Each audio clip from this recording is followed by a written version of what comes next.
Good afternoon friends, कैसे हैं आप सभी। उम्मीद करती हूँ आप सभी लोग बहुत अच्छे होंगे। मैं भी ठीक हूँ। दोपहर का टाइम है अभी, तो मैंने बेबी को नहला लिया है। इसको अच्छे से मालिश कर दूँगी मैं।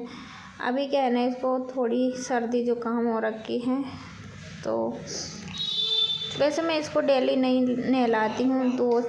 दो दिन या 4 दिन में ऐसे नहलाती हूँ। तो पहले मैं इसकी नारियल के तेल से मालिश करती थी, लेकिन क्या ना, सर्दी जुकाम हुई है तब से मैंने सरसों का तेल लिया है, उसी से करती हूँ। और सरसों का तेल बहुत अच्छा रहता है। उसमें मैंने लहसुन की कलियाँ डाल के और अच्छे से गरम कर लिया था, उसके बाद मैंने लिया है। तो मैं कटोरी में रखती हूँ। जब भी मालिश करना होता है मुझे, तब मैं थोड़ा सा गुनगुना कर लेती हूँ, उसके बाद मालिश करती हूँ। और मेरा बेटा जो है बहुत अच्छे से मालिश करवाता है। ये नहाते टाइम भी बिल्कुल नहीं रोता है, और मालिश करती हूँ तब तो इसको बहुत अच्छा लगता है। कपड़े भी नहीं पहनता, उससे पहले इसको नींद आ जाती है मालिश करते हुए में।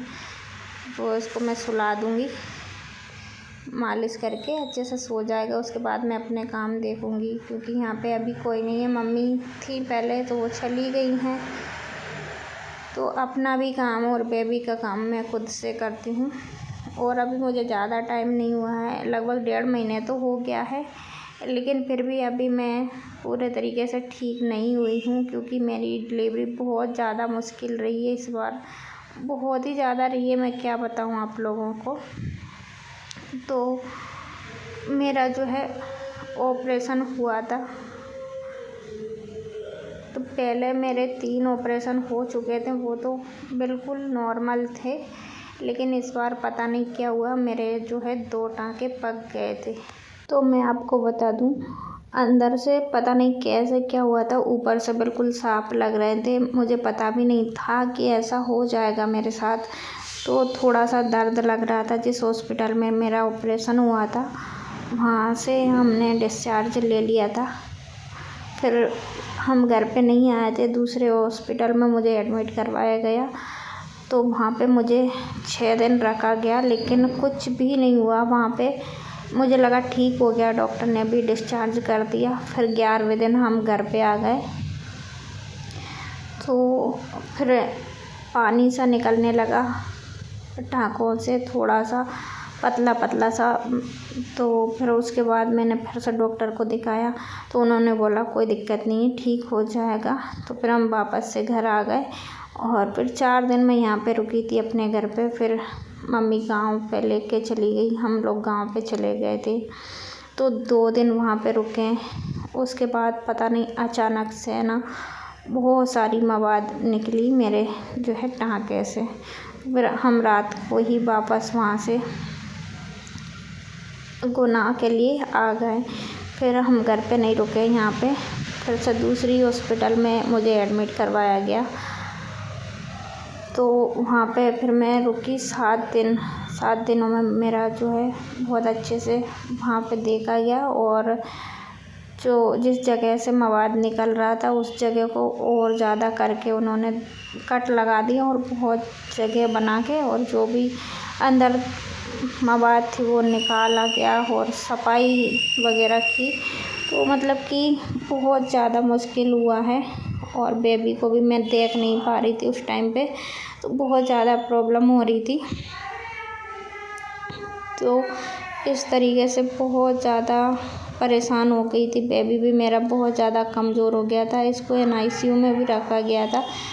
तो बेबी अलग हॉस्पिटल में था, मैं अलग हॉस्पिटल में थी, तो बहुत मुश्किल हुई उस टाइम पर। फिर हम लोग घर आ गए थे 7वें दिन। तो वो जो मेरा उन्होंने घाव बन गया था बहुत बड़ा, तो 7वें दिन उन्होंने डिस्चार्ज कर दिया, और मेडिसिन लिख के दे दी थी बहुत सारी।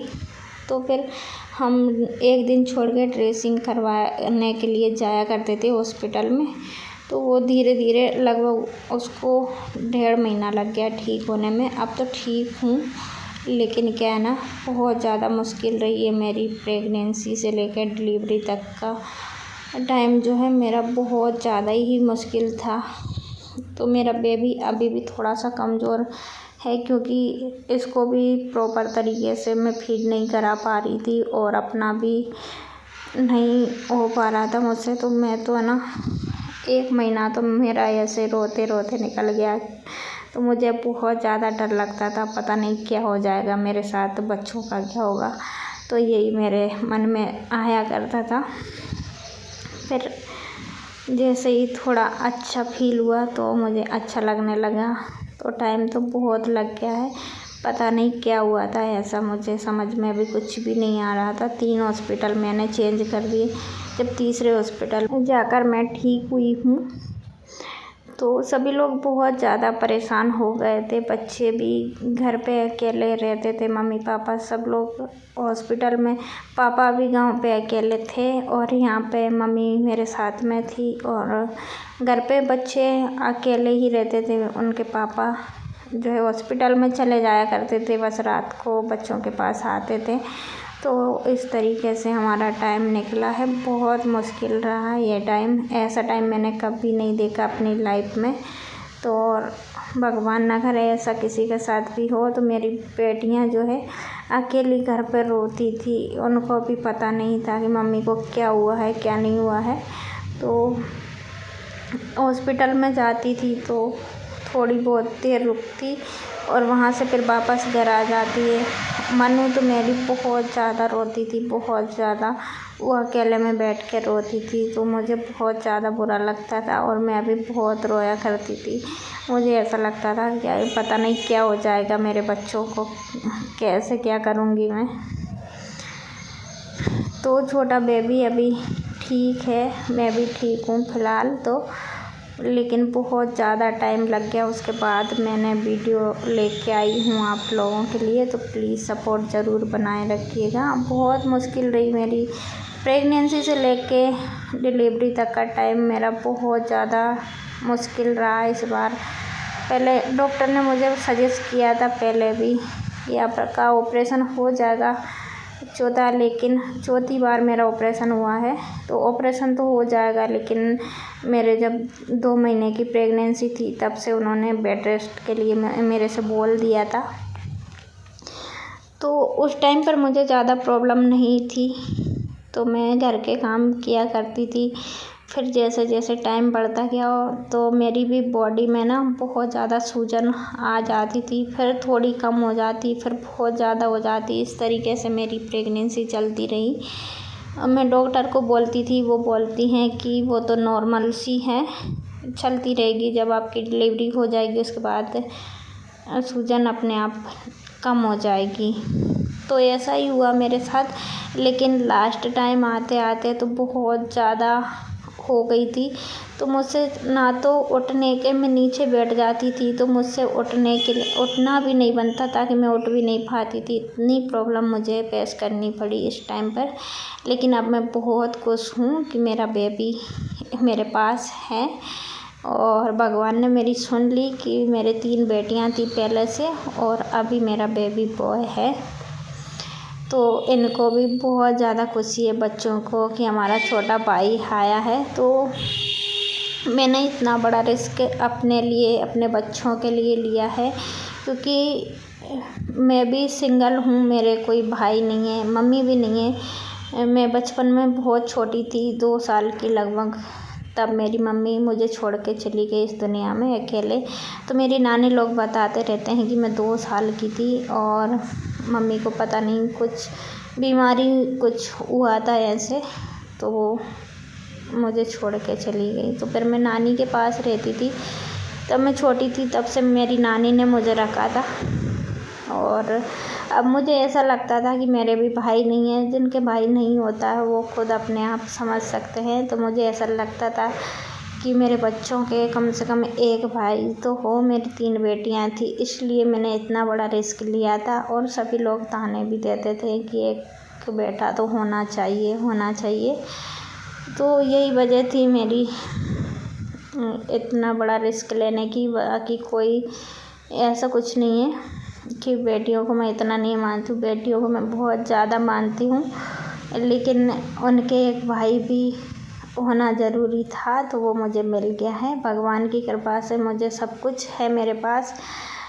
आपने मुझे कमेंट में बताया, बोला था कि आपकी 2 विश पूरी हुई हैं, एक तो आपका घर बन गया, दूसरा जो है बेबी बॉय हो गया है। तो हाँ जी, मेरे पास सब कुछ है भगवान की देन से।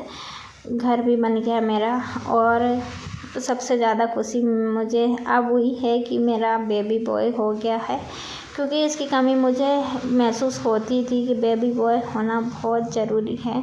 क्योंकि वैसे तो ऐसा कुछ नहीं है, लेकिन मेरे खुद के भाई नहीं है ना, तो मुझे ऐसा लगता था कि मेरी बेटियों कम से कम एक भाई तो हो। तो बच्चे बहुत ज़्यादा खुश हैं, मेरी तीनों बेटियां बहुत ज़्यादा खुश हैं। और इतनी प्रॉब्लम मुझे आई है उसका मुझे कोई दुख नहीं है, लेकिन मेरे पास हंसता खेलता मेरा बेटा है, तो वही सबसे बड़ी खुशी मेरे पास है। तो भगवान ऐसी खुशियाँ सभी को दे। और आपने मुझे बुधवार के व्रत रखने के लिए भी बोला था, तो जब से आपने मुझे बोला था तब से मैंने लास्ट तक व्रत रखा था। मुझे नहीं पता कितने हुए थे, मुझे इतना पता नहीं है। आपने ये पूछा था कितने व्रत आपने किए थे, तो इसका मुझे बिल्कुल भी पता नहीं है कितने व्रत मैंने किए, लेकिन आपने जब से मुझे सजेशन दिया था तब से लेके डिलीवरी होने तक मैंने व्रत किए थे। और मेरी डिलीवरी हुई थी मंगलवार को, 11 तारीख को, 11 जून को। तो आप समझ सकते हैं कितने दिन हो गए, लगभग 2 महीने होने को ही हैं। तो इस वीडियो को मैं यहीं पे एंड करूँगी। प्लीज़ अच्छा लगे तो लाइक करिए, शेयर करिए, एंड चैनल पे नए आते हैं तो सब्सक्राइब ज़रूर कर लीजिएगा। मेरा वीडियो थोड़ा बहुत पसंद आता है तो प्लीज़ मुझे सपोर्ट ज़रूर करिएगा। मिलती हूँ ऐसे ही अगले वीडियो ब्लॉग में, तब तक के लिए bye bye. Thank you for watching. अपना ख्याल रखिएगा। Love you all and take care.